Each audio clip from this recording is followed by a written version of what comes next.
जिंके भातंब्रेकर, तुम्ही पाहताय न्यूज 18 लोकमत। महाराष्ट्राची खबरबातची सुरुवात आपण एका महत्त्वाच्या बातमीने करूया। पंतप्रधान नरेंद्र मोदी यांनी आज राज्यसभेमध्ये केलेल्या घणाघाती भाषणामध्ये काँग्रेसवर जोरदार हल्लाबोल केलाय। काँग्रेसने देशाचं वाटोळ केल्याची घणाघाती टीका त्यांनी केली आहे। दरम्यान काँग्रेस नसती तर आणीबाणीचा कलंक लागला नसता, काँग्रेस नसती तर घराणेशाहीला आळा बसला असता, काँग्रेसमुळे देशाचं मोठं नुकसान झालं, काँग्रेस नसती तर जातीयवाद संपला असता, काँग्रेस नसती तर शिखांचा नरसंहार झाला नसता, अशी टीका पंतप्रधान नरेंद्र मोदी यांनी काँग्रेसवर केली आहे। काँग्रेस नसती तर गरिबांचा विकास थांबला नसता, असंही मोदींनी म्हटलंय। देशाला लोकशाही काँग्रेसच्या कृपेने मिळालेली नाही, असं मोदींनी ठामपणे सांगितलं। काँग्रेसनं फक्त घराणेशाहीची चिंता केली, असंही मोदी म्हणाले। काँग्रेसला फक्त उपदेश देण्याची सवय आहे, असा आरोप करत मोदी म्हणाले की देशात काँग्रेस नसती तर भ्रष्टाचार झाला नसता, सरकार अस्थिर करणं हेच काँग्रेसचं काम आहे। पंतप्रधान मोदींच्या या टीकेनंतर काँग्रेसच्या नेत्यांनी सभात्याग केला। राष्ट्रपतींच्या अभिभाषणावर पंतप्रधान मोदी राज्यसभेत बोलत होते।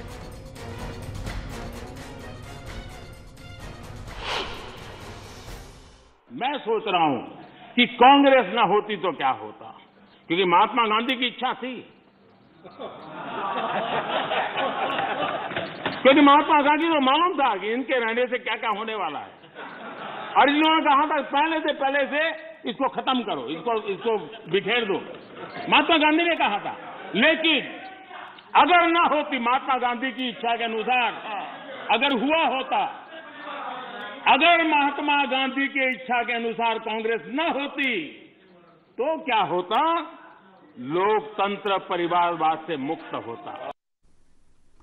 पंतप्रधान नरेंद्र मोदींनी राष्ट्रपतींच्या अभिभाषणावर केलेली वक्तव्य दिशाभूल करणारी असल्याची टीका काँग्रेसचे नेते आणि राज्याचे ऊर्जा मंत्री नितीन राऊत यांनी केली आहे। पराभूत झालेला सम्राट भाषण करतोय असं वाटलं, अशी टीका त्यांनी केली आहे। लॉकडाऊन काळात काँग्रेसने लोकांना मदत केल्याचंही त्यांनी म्हटलंय। कोरोनाच्या सुपर स्प्रेडरला केंद्रातला सत्ताधारी पक्षच कारणीभूत ठरल्याचंही त्यांनी म्हटलंय।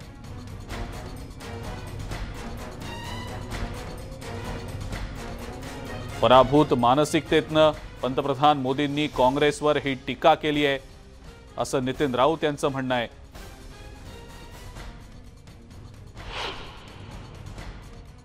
टीव्हीवर त्यांना बघितल्यानंतर असं वाटत होतं की जणू काही पराभूत झालेला सम्राट या ठिकाणी भाषण करतो आहे। म्हणजे एखादा सम्राट ज्या पद्धतीने एखाद्या युद्धामध्ये पराभूत होतो, तशा प्रकारचा पराभव माननीय पंतप्रधान नरेंद्र मोदी यांचा या संपूर्ण कोरोनाच्या काळात झाला की काय, हा संशय घ्यायला भरपूर जागा या ठिकाणी उपलब्ध झालेली आहे। पंतप्रधान मोदींच्या या टीकेनंतर राज्यातल्या नेत्यांनी नेमकी काय प्रतिक्रिया दिली आहे ते देखील पाहूया।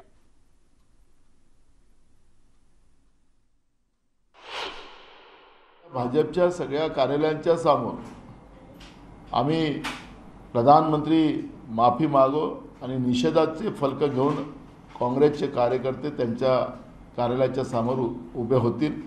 उद्या आम्ही पूर्ण त्या महाराष्ट्राच्या अपमानाचा निश्चितपणे विरोध करण्याची भूमिका काँग्रेसच्या वतीनं आम्ही करणार आहोत। आणि महाराष्ट्राचा अपमान, छत्रपती शिवाजी महाराजांचा अपमान आम्ही सहन करू शकत नाही, ही भूमिका स्पष्टपणे आम्ही मांडणार आहोत। की मुंबईमुळे, महाराष्ट्रामुळे ही महामारी पसरते असं सांगणं हा महाराष्ट्रातल्या 11.5 कोटी जनतेचा, लोकनियुक्त सरकारचा आणि ज्या डॉक्टरांनी, ज्या नर्सेसनी, ज्या परिचारिकांनी काम केलं, सातत्यानं मरण पत्करलं, हौतात्म्य पत्करलं, हा त्यांचा सुद्धा अपमान आहे। आणि खरं म्हणजे भारतीय जनता पक्षाच्या प्रमुख नेत्यांनी सुद्धा पुढे येऊन ह्याच्यावर बोलायला हवं।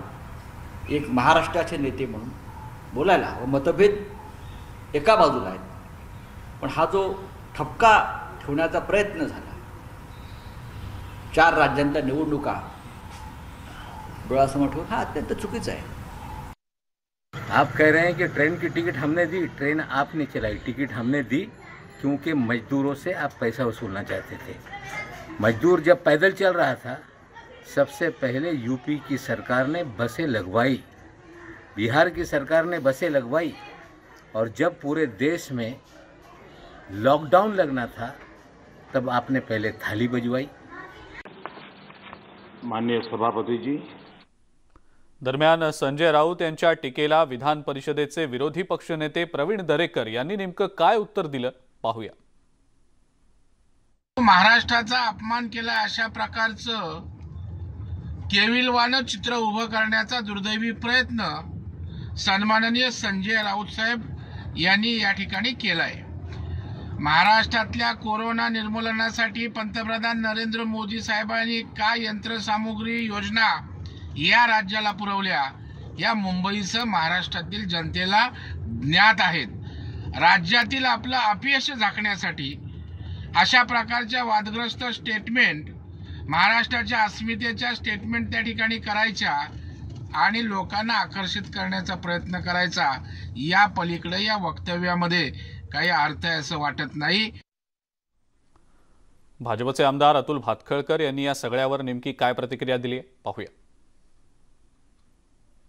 काल लोकसभेमध्ये नरेंद्र मोदीजींनी काँग्रेसवर केलेली टीका आणि काँग्रेसचं दाखवलेलं खरं स्वरूप सुप्रिया सुळे आणि संजय राऊतांना भलतंच लागलेलं दिसतंय, आणि म्हणूनच सुप्रिया सुळे आणि संजय राऊत महाराष्ट्राचा अपमान झाला अशा पद्धतीची खोटी आरडाओरड करतायत। राऊत साहेब, महाराष्ट्राचा अपमान तर काल जयंत पाटलांनी आणि सुप्रियाताई जे आपले प्रदेश अध्यक्ष आहेत त्यांनी केला। शासकीय दुखवटा असताना शासकीय कार्यक्रम करता, पुरस्कार वितरण करता आणि लता दीदींचा, महाराष्ट्राचा आणि खरं तर उभ्या देशाचा अपमान तुम्ही केलेला आहे। त्या अपमानाबद्दल बोला। ज्या वेळेला योजना बनली त्यावेळेला रेल्वे सोडल्या आहेत। योजनाबद्ध रेल्वेच्या कार्यक्रमाच्या आधी तुमची फूस का होती? केंद्र सरकारच्या योजनाबद्ध रेल्वेतना लोकांना घरी परत पाठवण्याच्या अधिकृत कार्यक्रमाआधी तुमचा अनधिकृत स्प्रेडिंगचा कार्यक्रम का चालू होता? याचं उत्तर द्या। या योजनेच्या आधी तुम्ही लोकांची माथी भडकवत होतात का? हा आमचा सवाल आहे। त्या गरीबाच्या हृदयाशी, मनाशी, संवेदनेशी सुप्रियाताईंनी, संजय राऊत तुम्ही खेळत होतात। काँग्रेसची लोक तिकीट काढण्याचा अफवा पसरवत होती। खरं तर या सगळ्यांवर, या पक्षातल्या लोकांवर काँग्रेस, राष्ट्रवादी आणि शिवसेनेच्या गुन्हे दाखल झाले पाहिजेत। काँग्रेसनं मजुरांना स्थलांतर करण्यासाठी भाग पाडलं, त्यासाठी मोफत तिकीटं त्यांना देण्यात आली असा आरोप पंतप्रधान मोदींनी केला होता। याला राष्ट्रवादी काँग्रेसच्या खासदार सुप्रिया सुळे यांनी प्रत्युत्तर दिलंय। मतदारांचा आणि महाराष्ट्राचा अपमान पंतप्रधान मोदींनी कोविड सुपर स्प्रेडर म्हणून केलाय, हे खूप धक्कादायक आहे असं मत त्यांनी व्यक्त केलंय। गोयल यांनी महाराष्ट्रासाठी 125 श्रमिक स्पेशल ट्रेन देण्यासाठी तयार असल्याचं ट्विट केलं होतं, त्याचं काय असा सवालही त्यांनी उपस्थित केला।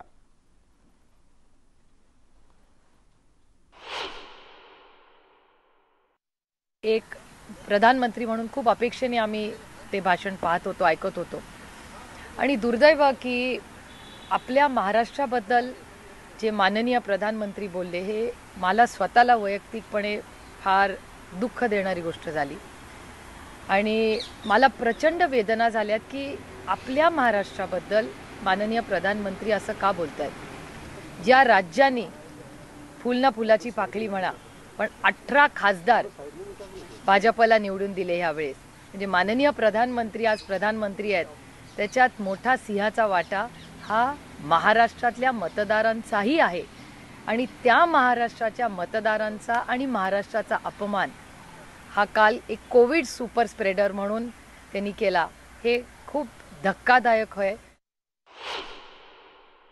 माननीय प्रधानमंत्री जी, मैं आपसे नाराज नहीं हूँ, हैरान हूँ मैं आपसे की तुम्ही आज माझ्या महाराष्ट्राबद्दल किंवा आमच्या लोकांबद्दल आम्ही सुपर स्प्रेडर आहोत म्हणून असं कसं बोलला। त्याला सायंटिफिक टेम्परामेंट पण नाही, सायंटिफिक त्याला बॅकग्राऊंड पण, थोडासा सायंटिफिकली पण त्यांनी आरोप केला असताना तरी मी कबूल केला असता।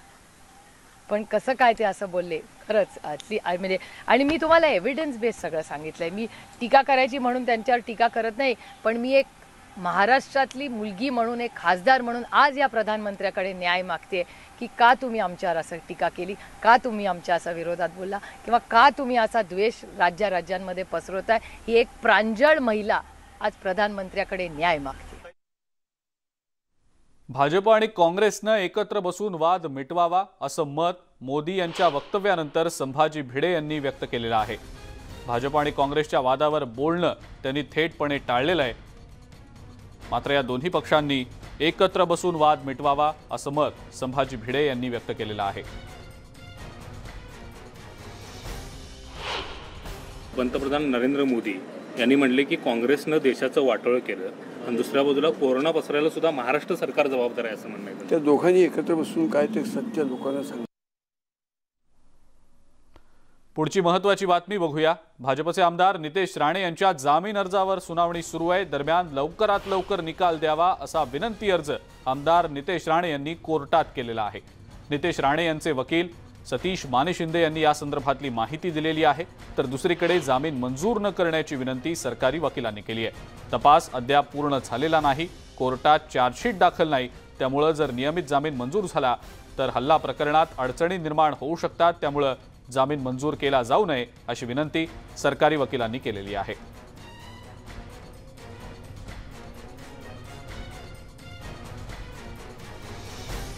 नियमित जामीन मंजूर झाल्यास तपासात अडचणी येतील असं सरकारी वकिलांनी कोर्टात युक्तिवाद करताना म्हटलेलं आहे. याचबद्दलची अधिक माहिती आपण जाणून घेणार आहोत. आपले सिंधुदुर्गचे प्रतिनिधी विशाल रेवडेकर सध्या आपल्या सोबत आहेत. विशाल, आपण पाहिलं असेल तर नितेश राणेंनी विनंती अर्ज केलेला आहे निकाल लवकरात लवकर द्यावा यासाठी, आणि आता दुसरीकडे सरकारी पक्षानं असं म्हटलंय की जामीन दिला जाऊ नये. विशाल, काय नेमकं सुनावणीमध्ये आता घडतंय? अजिंक्य, त्या प्रमाणात दुपारी 3 वाजल्यापासून ही सुनावणी सुरू झाली.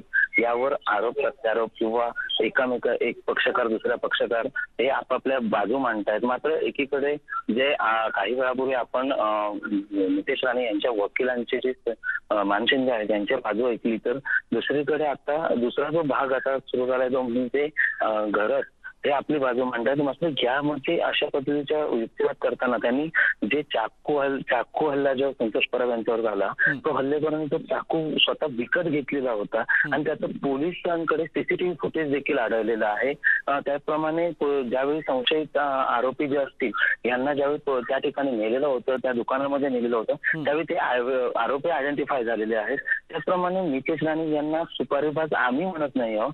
सुपारीबाज हा शब्द आरोपी वकील करतात असा युक्तिवाद यावेळी केलेला होता. त्यावेळी सचिन सत्पुते हे जे पुण्यात ज्यांच्या संपर्कात होते त्यांना स्वतः सुपारी कोणी दिली हे जर तपासात उघड झालं आणि त्याप्रमाणे नितेश राणे यांनीच त्यांच्याकडे फोटो पाठवले होते, मग सुपारीबाज आमदार कोण असा युक्तिवाद देखील प्रदीप घरत यांनी केला. त्याचप्रमाणे हल्लेखोर जे आहेत ज्यांनी परब यांच्यावर हल्ला केला होता त्यांची ओळख जी आहे, म्हणजे ज्यांनी ओळख डायरेक्ट टू डायरेक्ट ओळख ही होणं गरजेचं नाहीये असं देखील प्रदीप घरत यांनी म्हटलंय. कारण जर आरोपींनी ज्यांनी हल्ला केला त्यांनी जर समजा समोरासमोर येऊन म्हटलं की नितेश राणे हे प्रत्यक्ष आम्हाला भेटले नव्हते, हल्ला करतेवेळी किंवा हल्ल्याच्या सूचना दिल्या नव्हत्या, तर याची आवश्यकता नाही असं प्रदीप घरत यांचं म्हणणं आहे.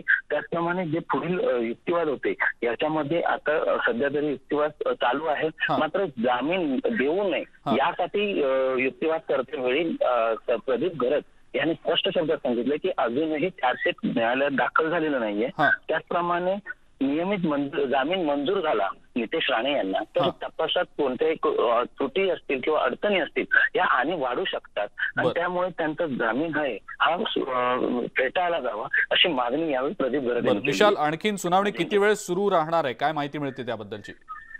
निश्चितपणे ज्यावेळी दोन्ही पक्षकार न्यायालयात उपस्थित झाले त्याच वेळी न्यायालयाने 5:45 आपले जे युक्तिवाद आहेत ते संपवायचे आहेत असं दोन्ही पक्षकारांना सांगितलंय. त्यामुळे ही जी वेळ आहे या वेळेला अधीन राहूनच हा युक्तिवाद होईल असं एकंदरीत वाटतंय. बिलकुल विशाल, धन्यवाद. सविस्तर माहिती आपण दिलीत त्याबद्दल.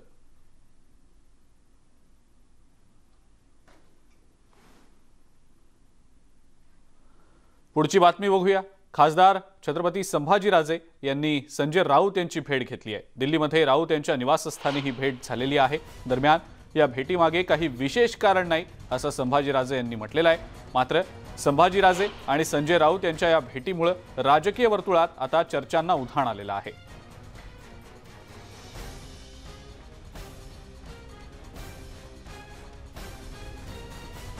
दिल्लीमध्ये संजय राऊत यांच्या निवासस्थानी ही भेट झाली आहे। मात्र ही भेट झाल्यानंतर अनेकांच्या भुवया उंचावल्या आहेत। राजकीय वर्तुळात सुद्धा चर्चा सुरू आहे।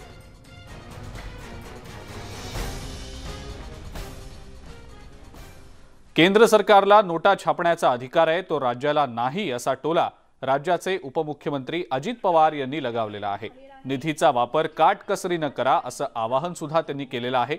बीड मतदारसंघातील 100 कोटींच्या विकास कामांच्या प्रसंगी ते ऑनलाईन बोलत होते। बीडच्या विकास कामांच्या प्रकल्पांना यापुढे निधी कमी पडू देणार नाही असंही त्यांनी म्हटलंय।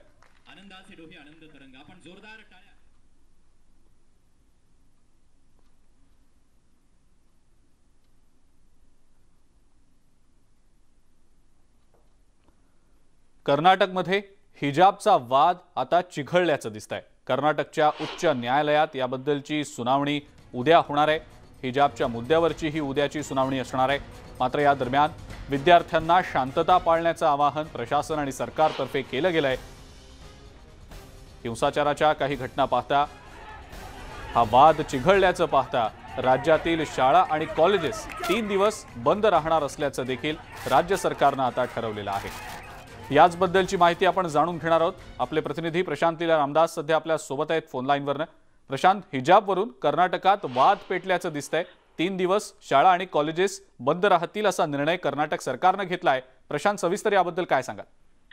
महत्वाचं म्हणजे हिजाबच्या मुद्द्यावरून कर्नाटकचं राजकारण रंगलेलं आहे। कर्नाटकमध्ये हिजाबचा वाद आता खूप पेटलेला आहे। त्याचमुळे कर्नाटक सरकारने सरकारी आणि खासगी शाळा आणि सोबतच विद्यापीठ आगामी 3 दिवसासाठी बंद ठेवण्याचा निर्णय घेतला। यामागे कारण असं आहे की काल लोकसभेमध्ये हिजाबच्या मुद्द्यावरून सर्व मुस्लिम खासदार एकत्र आले। त्यांनी म्हटलं होतं की हा हिजाब जो आहे तो धार्मिक संस्कार आहे। या धार्मिक संस्काराच्या विरोधामध्ये ज्या पद्धतीनं कर्नाटकमध्ये काही तरुण हे नेहमी भगवे कपडे घालून किंवा भगवे शाली घेऊन किंवा भगव्या टोप्या घालून एक प्रकारे विरोध करण्याचा प्रयत्न करतात, हा प्रयत्न या देशासाठी योग्य नाही आहे। आणि या देशातील धार्मिकतेच्या संदर्भात जो वाद उभा केला जातो त्यामागे कुठेतरी उत्तर प्रदेशाचं राजकारण देखील आहे असाही आरोप काल लोकसभेत करण्यात आला। त्यानंतर आज ज्या पद्धतीने चित्र पाहायला मिळालं कर्नाटकच्या उडपी या शहरामध्ये, ज्या पद्धतीनं हिजाब घातलेल्या तरुणी त्यांच्या विरोधामध्ये ज्या पद्धतीने भगवे टोपे घालून आलेले तरुण यांच्यामध्ये वाद पेटताना पाहायला मिळाला। त्यामुळे याचा संपूर्ण जेव्हा ही बातमी पुढे आली त्याचा संपूर्ण प्रसार हा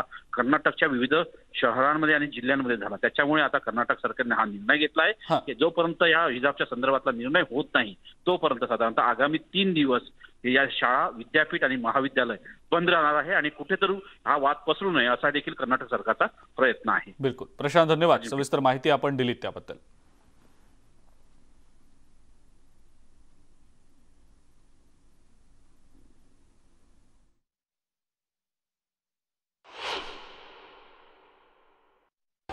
You are not allowed wearing the hijab in the class, otherwise you can go out of the campus. But the government order says you should remove all the clothes and wear only. But it's still in the High Court now. But government says you have to wear only uniform. Yeah, why they are wearing? We are wearing uniform color shawl in our heads. But what they are saying now? We are not allowed wearing the scarves. They are protesting against us. They want us to, they expect us to be thrown out of the college. That's why they are doing all of this stuff. But you clapped and you welcomed them. We didn't clap for them. We are showing everyone. The lecturers told us that the RBS support us and this is what they are doing. कर्नाटकमधला हिजाबचा वाद आता चिघळल्याचं आपण पाहतो आहोत। कर्नाटकच्या उच्च न्यायालयात या संदर्भात उद्या सुनावणी देखील होणार आहे। कर्नाटकमधल्या काही भागांमध्ये विद्यार्थ्यांच्या गटांमध्ये हिंसा देखील झाल्याचं पाहायला मिळालं। या सगळ्या मुद्द्यावरून आता सरकार आणि प्रशासनातर्फे विद्यार्थ्यांना शांतता पाळण्याचं आवाहन केलं जात आहे। खबरदारी म्हणून राज्य सरकारनं राज्यातल्या शाळा, कॉलेजेस, विद्यापीठं 3 दिवसांपर्यंत बंद ठेवण्याचे आदेश दिलेले आहेत। हिजाबवरून हा वाद काही दिवसांपासून पेटताना दिसतो आहे। कर्नाटकमधल्या अनेक भागांमध्ये याचे पडसाद उमटलेत।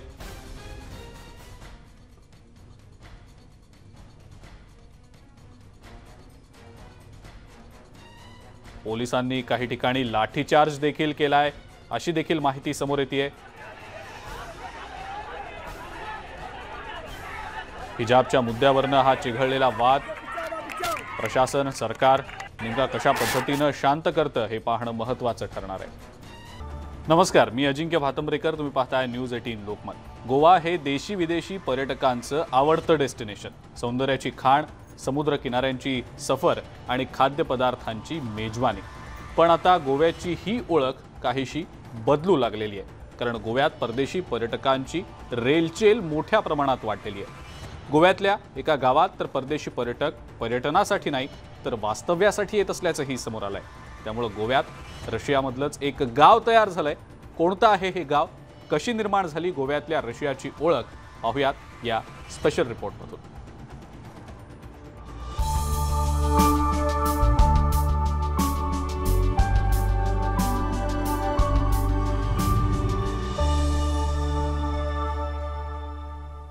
गोवा म्हटलं की मौज मजा करण्याचं डेस्टिनेशन। इथले समुद्रकिनारे, भव्य दिव्य हॉटेल्स, शॅक्स, सौंदर्यानं नटलेला परिसर देशी परदेशी पर्यटकांना या सगळ्याच गोष्टी कायम खुणावत असतात।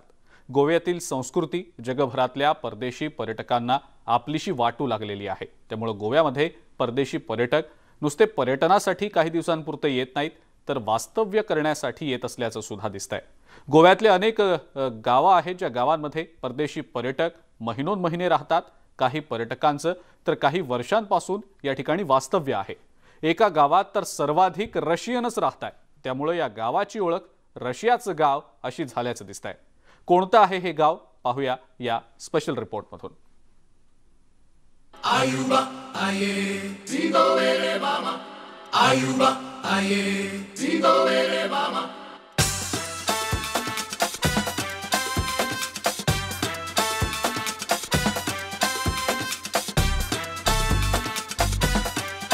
गोवा म्हटलं की डोळ्यासमोर उभे राहतात हे असे सुंदर समुद्र किनारे।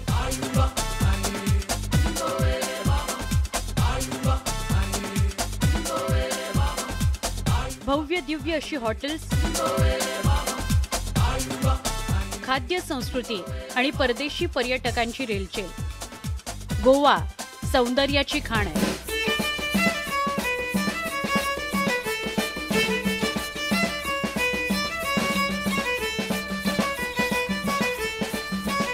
त्यामुळेच दरवर्षी लाखो देशी आणि परदेशी पर्यटक गोव्यात आनंद लुटण्याकरता येतात। पण यंदाचं वर्ष गोव्यासाठी खास आहे, कारण गोवा विधानसभेची निवडणूक होतीये। सगळ्याच राजकीय पक्षांकडून प्रचाराचा धुरळा उडवला जातोय। एकीकडे आरोप प्रत्यारोपांनी गोव्याचं राजकारण तापलं असलं तरी आम्ही तुमच्यासाठी गोव्याचे वेगळे पैलू घेऊन आलोय। गोव्यात अनेक परदेशी पर्यटक येतात हे तर तुम्हाला माहिती आहे। आता तुम्ही म्हणाल यात काय विशेष आहे? गोव्यात परदेशी पर्यटक नुसते येत नाहीत तर ते भारतीय संस्कृती आत्मसातही करतात। तुमचा विश्वास बसणार नाही, पण हे खरं आहे। त्यासाठी आम्ही तुम्हाला घेऊन जाणार आहोत गोव्यातील आरंबोल या गावात। हे गाव रशियाचं गाव म्हणून ओळखलं जातं, कारण या गावात मोठ्या प्रमाणात रशियन लोक राहतात।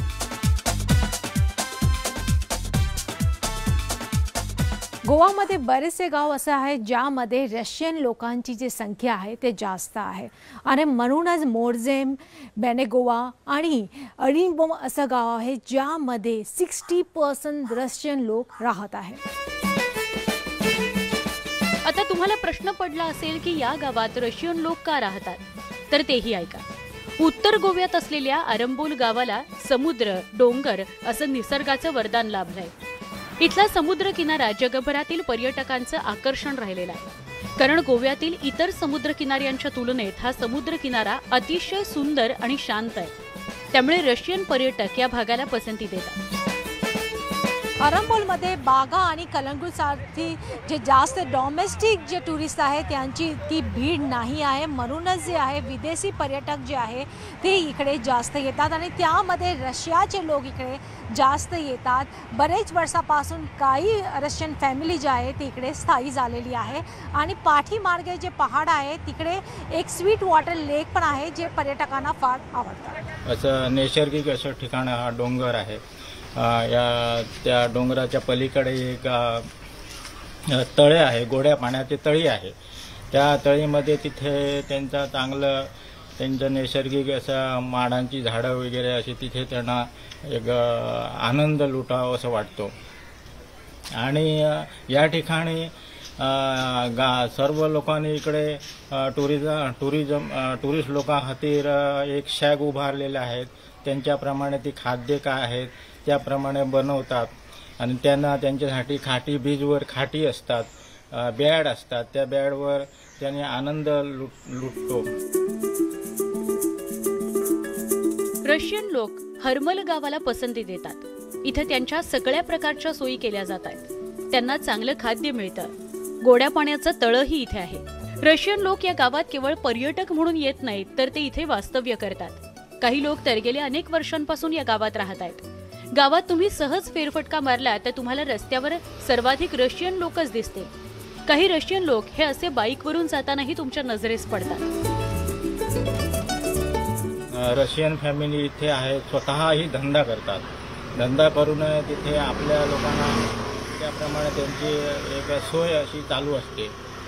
आणि असं एक त्यांचं स्थायिक या जागेहून त्या जागेहून असं प्लेस न करता एकाच जागेवर स्थायिक आहेत. काही 5-5 वर्षे 10-10 वर्षे इथेच राहतात.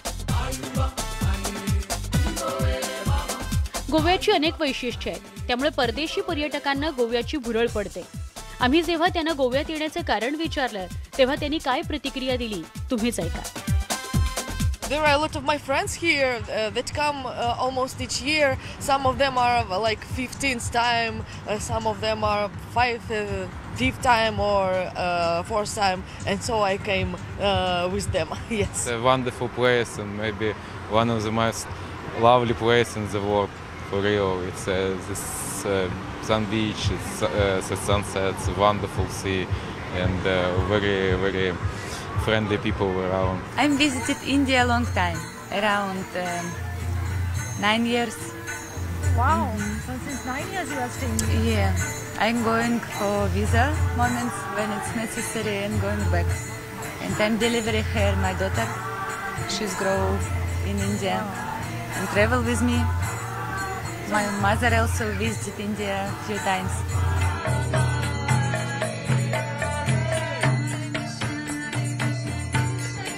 तुम्ही गावात आणखी काही ठिकाणी सहज गेलात तर तुम्हाला रशियन तरुण हे असे संगीत वाजवताना दिसतील.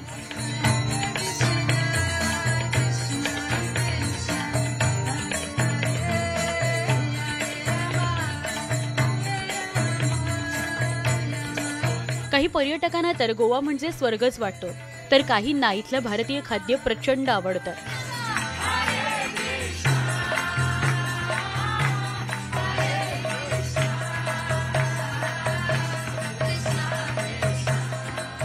Enjoying Goa? Enjoying. Yes.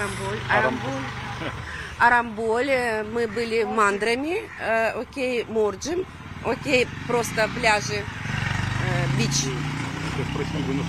Wow, so much masala, crazy. Seafood here is perfect. Will you come again to India, especially to Goa? Yes, I come again. I like maybe to live here.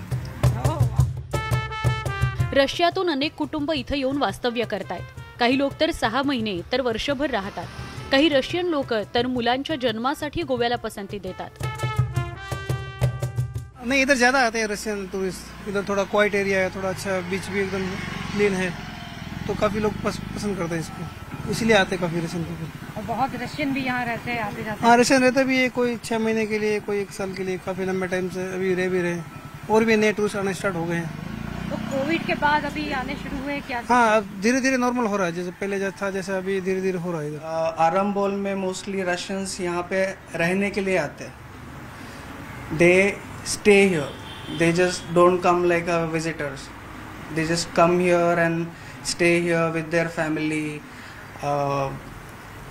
जब new born baby अगर उनको यहाँ पे करना है, for that they come here. So mostly people you will see that pregnant women के साथ आ रहे हैं, यहाँ पे प्रेगनेंसी कर रहे हैं और यहाँ पे लोग रह रहे हैं. So maybe Russian people like being in Arambol. Russian लोकांसाठी गावातील ग्रामस्थांनी पेंगेसची व्यवस्था केली आहे, तर काही ग्रामस्थ रशियन लोकांसोबत करार करतात. त्यामुळे गावातील लोकांना चांगलं उत्पन्न मिळत आहे. यातून गावातील लोकांची आर्थिक प्रगती तर होतेच, शिवाय भारतीय संस्कृतीचा प्रचार आणि प्रसारही होतोय.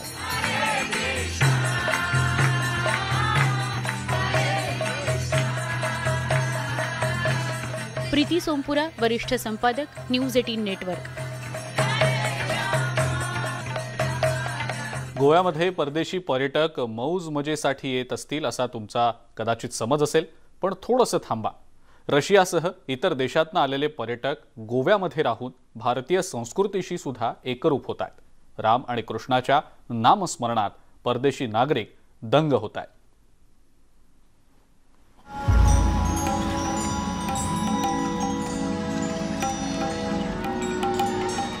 गोव्यात परदेशी पर्यटक केवळ मजामस्ती करण्यासाठीच येत नाहीत, तर ते भारतीय संस्कृती शिकण्याकरता, पाहण्याकरताही येतात.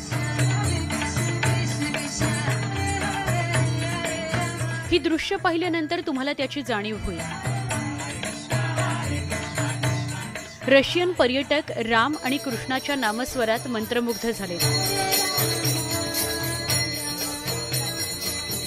कुणी गाणं गाताय, कुणी वाद्य वाजवताय.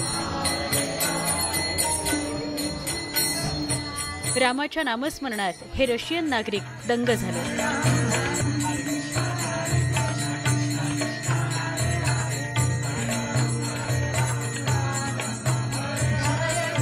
गोवाच्या हा गावात बरेचसे जे विदेशी पर्यटक आहे, त्यामध्ये काही लोक जे आहे ते इस्कॉनचे फॉलोअर्स आहे.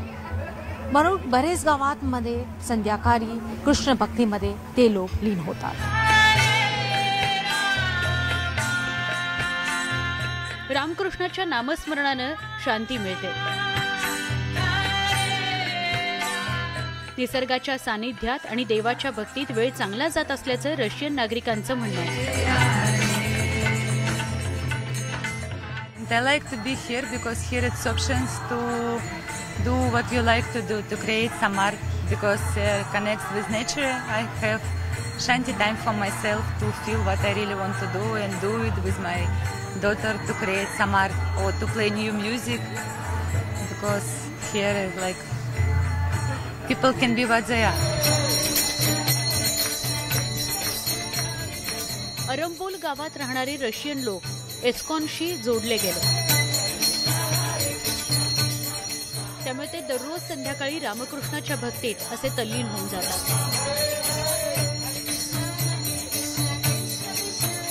मग आम्हाला प्रश्न पडला, रशियन लोक अध्यात्माकडे कसे वळले? ते जाणून घेण्यासाठी आम्ही बिमल कृष्णदास यांना गाठले.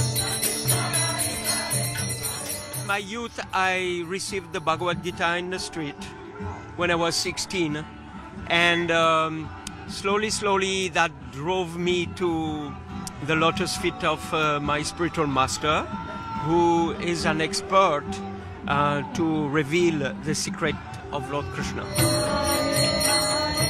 बिमल कृष्णदास श्रीकृष्णाचे भक्त आहेत.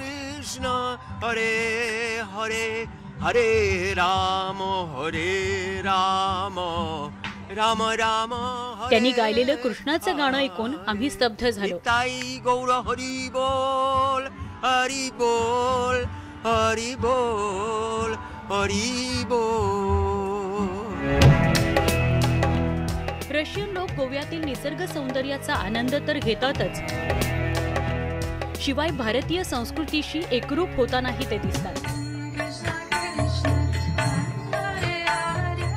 त्यामुळे तुम्ही गोव्यात गेलात तर नक्कीच रशियाचं गाव अशी ओळख असलेल्या आरंबोल गावाला नक्की भेट द्या.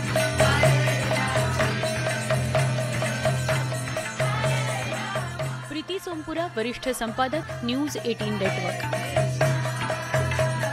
ब्रेकनंतर आपल्या सगळ्यांचं पुन्हा एकदा स्वागत.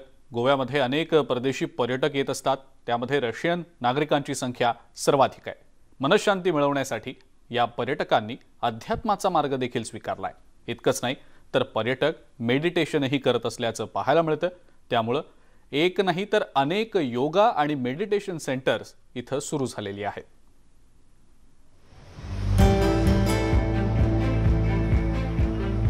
गोव्याची ओळख अशी परदेशी पर्यटकांची पंढरी म्हणून आहे. तशीच आरंबोली गावची ओळख परदेशी पर्यटकांचं घर अशी झाली आहे. या गावात रशियन पर्यटक गेल्या अनेक वर्षांपासून राहतात. रशियातून कुटुंबच्या कुटुंब इथे वास्तव्य करते.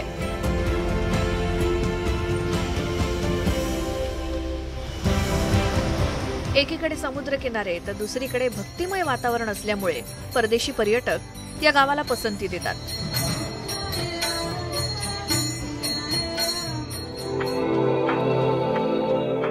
त्याचसोबत योगा आणि मेडिटेशन सेंटर सुद्धा गावामध्ये आहेत. त्यामुळे रशियन नागरिक इथे योगा आणि मेडिटेशन करतात.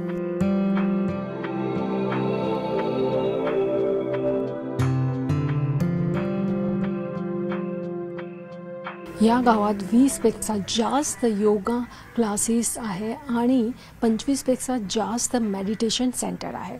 आणि हा एक कारण आहे की इकडे विदेशी पर्यटकाची संख्या जी आहे जास्त आहे. बहुतांश पर्यटक इथे असलेल्या योगा सेंटरमध्ये योगाचे धडे घेतात. योगा केल्यानं मनशांती तर मिळते, शिवाय प्रकृती देखील उत्तम राहत असल्याचं पर्यटकांचं म्हणणं आहे. Yes, I'm enjoying yoga and swimming a lot and contact improvisation. That's what I like to do a lot too. And just meeting people and having fun, resting. It has always been my favorite place for the last 12 years, but I always used to come here for party and for vacations, but this is the first time and I'm here to learn yoga and different healing modalities. आरंबोली गावात गेल्या अनेक वर्षांपासून yoga centre सुरू झाले. देशीच नव्हे तर परदेशी पर्यटक सुद्धा योगाला पसंती देत असल्याचं इथल्या शिक्षकांनी सांगितलं. Having communication with the body and listening to the body and letting it move in the direction it wants to. So it was more of, like I call it, movements and breath, because you're connected with the breath and you're moving through. So, yeah. परदेशी पर्यटकांकडून मनशांतीसाठी आता योगा आणि मेडिटेशनचा मार्ग स्वीकारला जात असल्याचं दिसतंय. दिवसेंदिवस आरंबोल गावात परदेशी पर्यटकांची संख्या वाढतीये, त्यामुळे इथल्या सेंटरमध्ये सुद्धा वाढ होताना दिसतेय. प्रीती सोमपुरा, वरिष्ठ संपादक, न्यूज 18 नेटवर्क.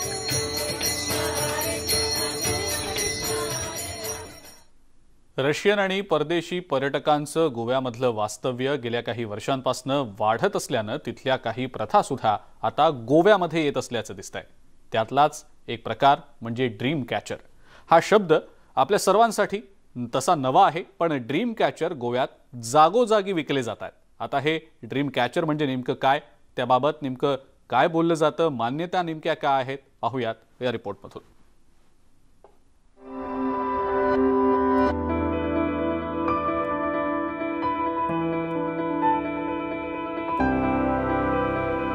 हे आहेत ड्रीम कॅचर.